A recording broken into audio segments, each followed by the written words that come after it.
eu escolhi um livro que eu acho fantástico, da Virginia Woolf, que de uma certa forma tem um pouco a ver comigo.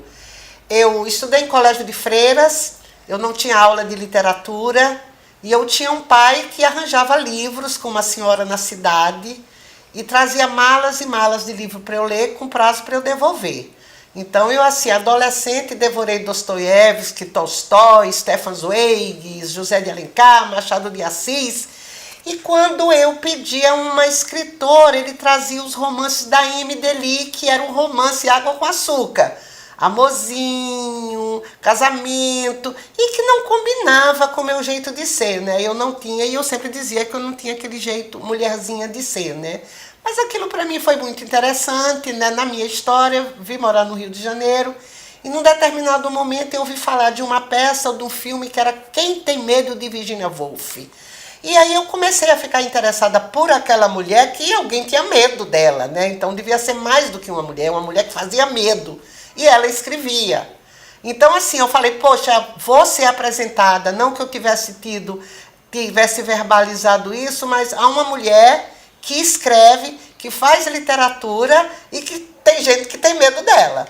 E aí caiu na minha mão Um Teto Todo Seu, que é exatamente a Virginia Woolf, que era uma grande escritora, que já se sobressaía, ela incomodada para fazer uma pesquisa para uma palestra sobre mulher e ficção.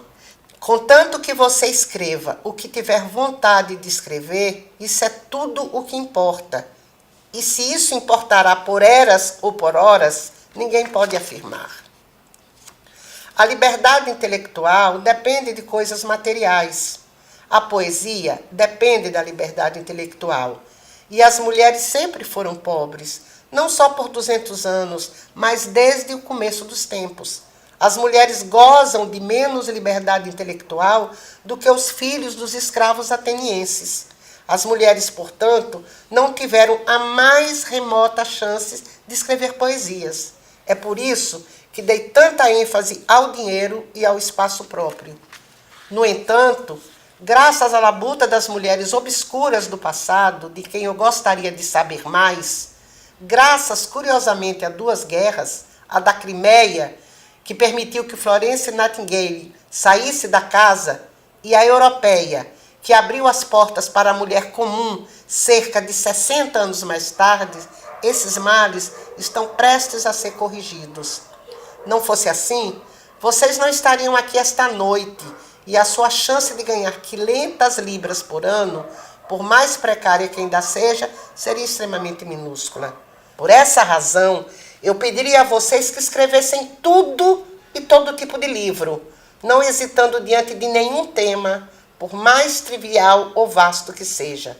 De qualquer maneira, espero que vocês tenham dinheiro suficiente para viajar devagar, para contemplar o futuro ou o passado do mundo, para sonhar com livros, tardar em esquinas de ruas e deixar que a linha do pensamento mergulhe no fundo da correnteza.